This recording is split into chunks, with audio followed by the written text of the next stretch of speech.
O fundo long on ele tem o dobro da performance do Ibov desde o início. Hoje a gente vai falar sobre o Rio Bravo Radix, resultados aqui de janeiro, fica nesse vídeo.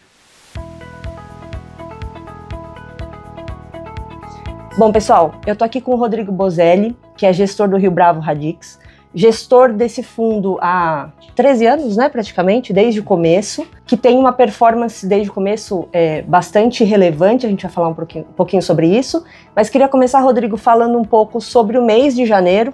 Comenta um pouco como foi a performance do fundo, o que te chamou a atenção. A performance do fundo foi um pouco acima de 4%, né, de rentabilidade no período, contra um Ibovespa que subiu consideravelmente mais, né?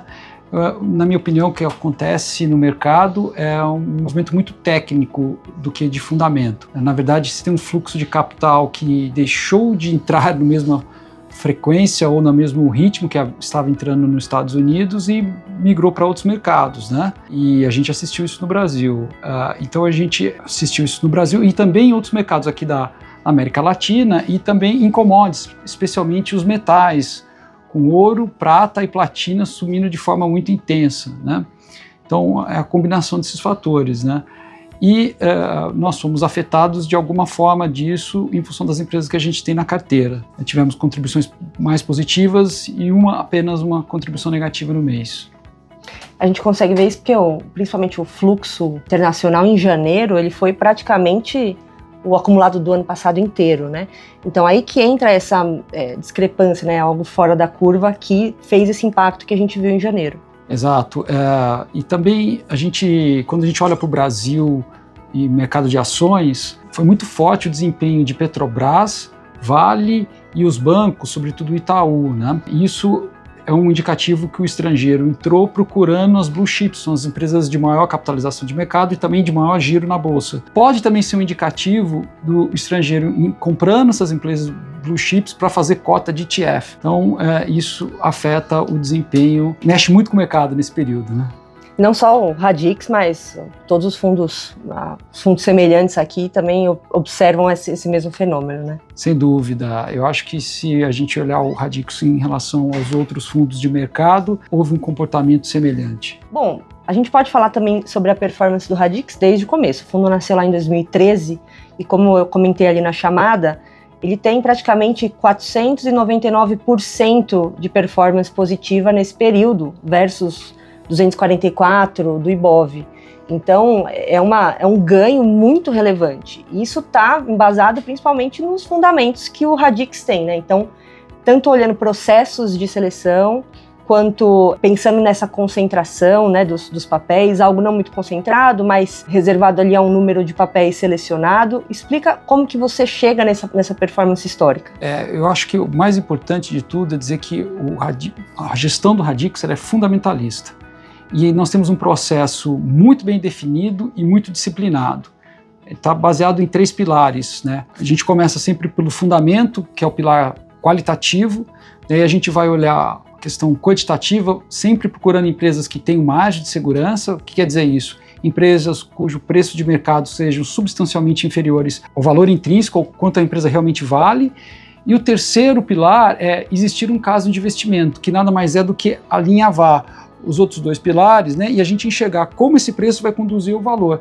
E é sempre importante dizer que nunca esse caso de investimento que a gente está olhando é um evento. Então, uma compra, uma venda de uma empresa, porque isso é uma situação que ninguém controla, nem os envolvidos, né?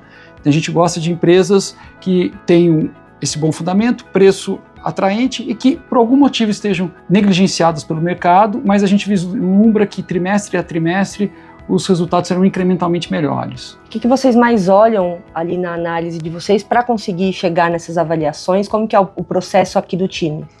Interação com a própria empresa, com outras empresas do mesmo setor, olhando a cadeia de valor, um elo anterior e um posterior geralmente. Se essas empresas são listadas fica mais fácil, mas se não são a gente corre atrás também. E sempre uma forma muito conservadora de olhar as coisas, né?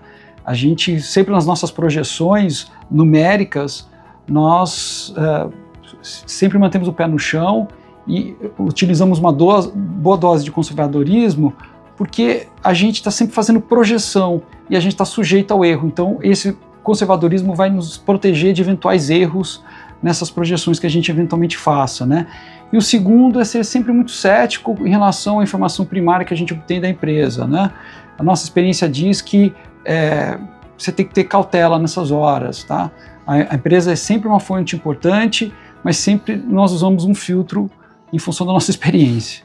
E essa seleção acaba sendo mais bottom-up do que top-down?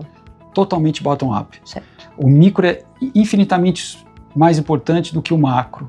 O macro é a cereja no sundae.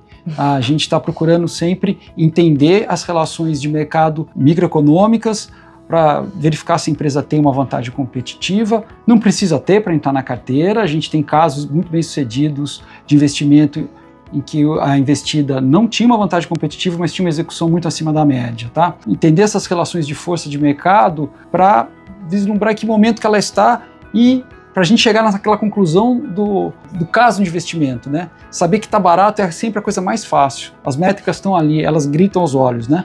Mas entender o que vai acontecer é o mais importante ali para a gente ter a convicção do investimento. Bom, pessoal, então esse foi o vídeo sobre janeiro aqui para o Rio Bravo Radix. A gente está super à disposição, mandem aqui sugestões, dúvidas, tudo aqui nos comentários que a gente volta e responde. Muito obrigada a todos e até a próxima. Até a próxima.